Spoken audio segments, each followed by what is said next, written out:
My name is Tuttlewyn Penry. I'm a solitary pagan witch, I'm an author and the founder of the Wolf and Howl Press. And today's little chat is about Imbolc, sometimes known as Imbolc, and how we celebrate it, why we celebrate it, what it is. Well, let's be honest, nobody is entirely certain. And depending on which tradition you follow, you have all sorts of different explanations. So as a solitary witch, one of the great things is you are totally free to choose your own. I like to think of it as the coming of spring. Now, a lot of people will tell you spring doesn't start till the equinox, March the 21st. Now, if you think hard about that, if spring doesn't start until then, and if each season is 3 months, that takes us to April, May, June. Now, that would take us to June the 21st or thereabouts, which is actually Midsummer's Day. Now, you cannot have summer start on Midsummer's Day. I'm going to sneeze, hang on. Oh, honestly, you can't take me anywhere, can you? Right, you cannot have summer start on Midsummer's Day, that's nonsense. So, forget that. If June the 21st is Midsummer's Day, then, hang on. Oh dear. If June the 21st is Midsummer's Day, then summer started earlier. In other words, it started on May the 1st, May Day. And if May Day is the start of summer, then February the 1st has to be the start of spring. The trouble is, of course, it doesn't look like spring. To most of us, you know, we expect spring to be lambs gambling around and little bulbs coming out and snowdrops and what have you. Well, if you live like I do on the side of a mountain, we're lucky to get a daffodil out in middle of March. It's not going to happen. But other things do happen. And actually you can see spring starting. And one of the things I always remember being taught when I was young was, it was on the eve of Valentine, the birds begin to mate. So Valentine Day, February the 14th, I think, isn't it? And if you think of it, early February, the birds are starting to make. Well, actually, if you listen now, very occasionally you do get a dawn chorus. Not as good as the summer's dawn chorus, but it's there, it's starting. And if you watch the birds, they are starting to go around, gathering bits and bobs. In our garden, they gather a lot of dog fur that comes off Noah when we brush him. They're starting to think about it. They're waking up. The world is waking up. Everything is waking up. You find the odd tiny bud here and there. And that is really what it's all about.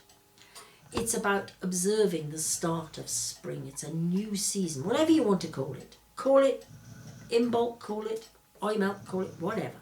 Doesn't matter. It's a start. It's a change. You find that people who keep chickens, for example, say they won't lay from about October onwards, not until the days begin to lengthen, not unless you put a lot of artificial light in their runs and hutches. But this is something we've lost. We've lost the idea that eggs are seasonal. We've lost the idea that certain vegetables and fruits are seasonal. I mean, the idea of having strawberries at Christmas time, well, my mother would have laughed. I would have laughed when I was younger. You know, strawberries came for a couple of weeks of the year and you made the most of it. But nothing is seasonal anymore, and we've lost it. And I think this is why we have to go out with a very open mind and even more observant eyes and ears. And I think we have to try and go and see a difference. You know the old saying, spring has come when you can put your foot on 3 daisies. That's a good one.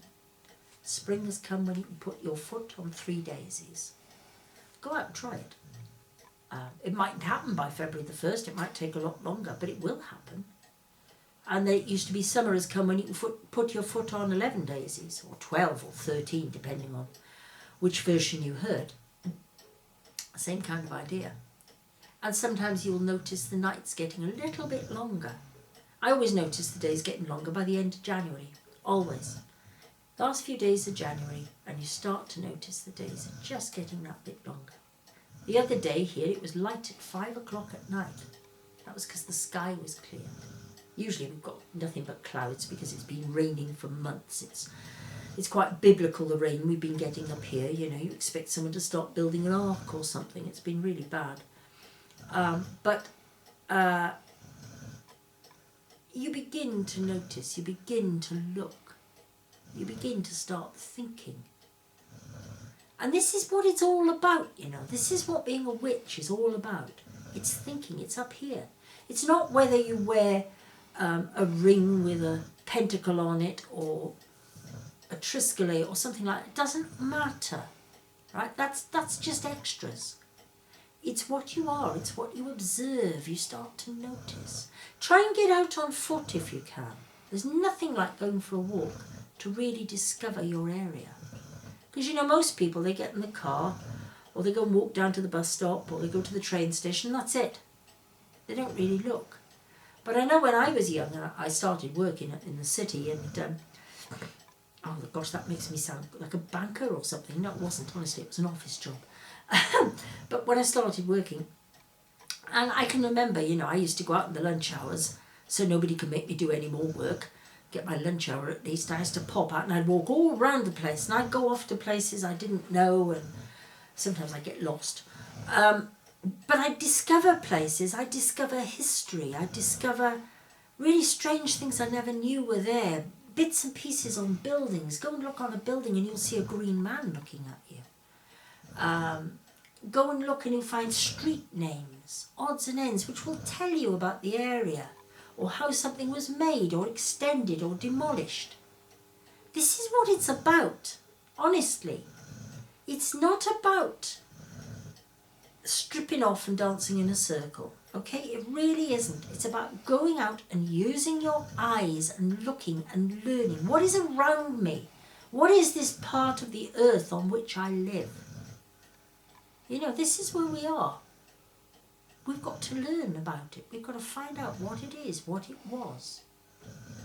And really, in the spring, as the days are starting to lengthen, a little bit more light, this to me is how we celebrate. This is how I celebrate. I celebrate by feeling, right, I'm going to discover something new. I'm going to try and find something new, or find out something new, or discover a new plant has seeded itself, is growing in my garden. I often find holly trees will seed themselves here. Laurel trees, all sorts of things. Go and have a look. See what's about. This is the real growth.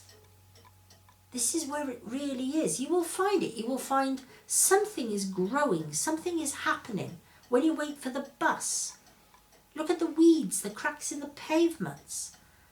All the stuff that surrounds the car park. Anything.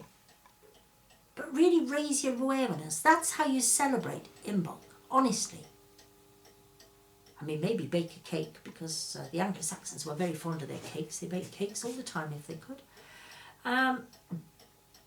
But don't get bogged down in feeling you have to follow a set plan, because you don't. As a solitary, you're free. And that freedom gives you the freedom to find things. It also gives you freedom to get hopelessly lost. But even then, if you were seeking, you haven't done anything wrong. And there's always, always next time. That's the real message of Imbolc. Make a start now, and there's always the next time. Anyway, thank you very much for listening to me ramble. I hope you've enjoyed it. Goodbye.